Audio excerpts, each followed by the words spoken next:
मैं एक एपॉलिटिकल आदमी हूँ, किसी राजनीतिक विचारधारा से जुड़ा हुआ नहीं है, तो मैं तटस्थ होकर विभिन्न मुद्दों पर अपनी बात रखूं ताकि हम सबको कम से कम विचार विमर्श का मौका तो मिले, बहस का मौका तो मिले। कोई एक्ट, कोई कानून अच्छा है कि बुरा है, कम से कम दोनों पक्ष जानने को तो मिले। जरूरी होगा तो मैं अन्य व्यक्तियों को भी इस चैनल पर लाऊंगा जो कायदे की बात कर सकते हैं, दोनों पक्षों की बात कर सकते हैं। दूसरा ये भी है कि पीछे कुछ समय में जब से चीजें फैलने लगी, जब से लोगों ने अपने चैनल से मेरी वीडियो क्लिप्स का इस्तेमाल करना शुरू किया, तो इसका फायदा भी है। लोकप्रियता किसे बुरी लगती है, पर नुकसान भी है कि कौन कौन से वाक्य को कहां से काट के, संदर्भ से हटा के सनसनीखेज बना के चला देगा, और उसके बाद लंबे समय तक मुझे हजारों लाखों आलोचनाएं और नफरतें झेलनी पड़ेंगी। ये भी खतरा तो है ही, जो हाल में एक घटना में देखा भी मैंने। फिलॉसफी की बात करूंगा। क्यों नहीं भारत के आम व्यक्ति को, समाज के आम व्यक्ति को ये पता हो कि भारत और पश्चिम और दुनिया के तमाम दार्शनिकों ने दुनिया को किस नजरिए से देखा है, समझा है।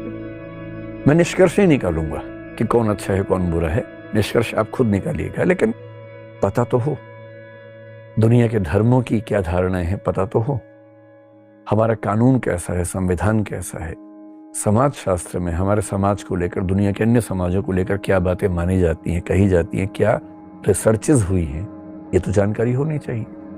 मनोविज्ञान के इतने गहरे गहरे सिद्धांत इस दुनिया में हैं, भारत में भी है। जैसे सांख्य दर्शन ने कुछ सिद्धांत दिए, पश्चिम में बहुत लोगों ने दिए। हमें पता होना चाहिए, आम भाषा में पता होना चाहिए कि क्या क्या विचार दुनिया के लोगों ने किए हैं। एक विश्वविद्यालय में जो हजारों चीजें हम पढ़ते हैं, वो सब चीजें YouTube के माध्यम से आम आदमी तक क्यों नहीं पहुंच सकती हैं? और मैं अकेला व्यक्ति नहीं हूं, ऐसे और भी लोग हैं जो करते हैं। थोड़ा सा मैं भी कर सकता हूं। जिन विषयों में मेरी थोड़ी सी पकड़ है, मैं उनमें करूंगा। साहित्य है, हिंदी का साहित्य है, बाकी संस्कृत साहित्य है, अन्य साहित्य हैं, उनमें इतनी गहरी गहरी बातें कही गई हैं। वो गहरी बातें हम सबके बीच में क्यों नहीं होनी चाहिए? तो मेरी इच्छा है कि कोई लिमिट ना हो। जो समसामयिक मुद्दे हैं, जो डिबेट्स हमारे समाज में चल रही हैं, उन पर भी राय प्रस्तुत हो, और विभिन्न विषयों में जो जो बातें गहराई के स्तर पर कही जाती हैं, उन पर भी चर्चा हो। कुछ लोग कहते हैं कि पढ़ लिख के कोई राजा बनता, ऐसे गधों से दूर रहना चाहिए। यहाँ पर पढ़ लिख के राजा बनने का, यहाँ पे तो पढ़ाई लिखाई बहुत ज्यादा जरूरी है। भारत एक विश्व गुरु के तौर पे जाना जाता था। हमारे यहाँ एक से एक शिक्षक आए लोग, जो शिक्षा दिए लोग। देखिए, शिक्षक एक दीपक के समान होता है जो खुद जल के दूसरों को रोशनी करता है।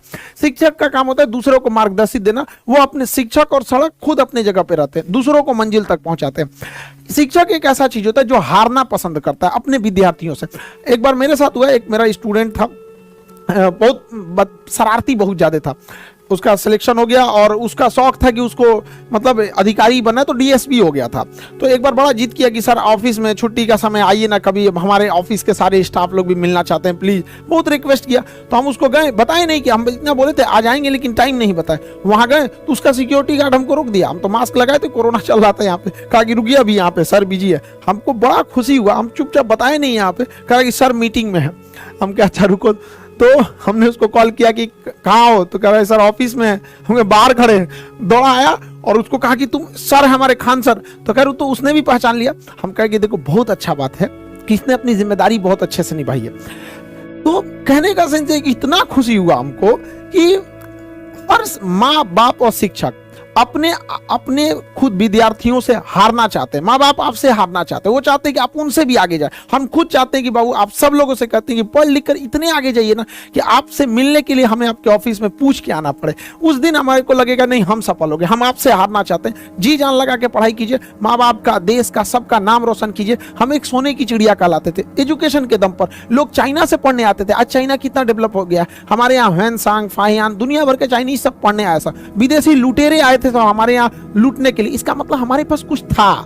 ऐसे कोई श्रीलंका में डकैती करने जाएगा, सोचो है ये नहीं है वहां पे, जो बताता है कि हमारे यहाँ कुछ था, तो लूट के ले गए। हमें वापस इस चीज को भरना है। आज के समय शिक्षा से हम इसे भर सकते हैं।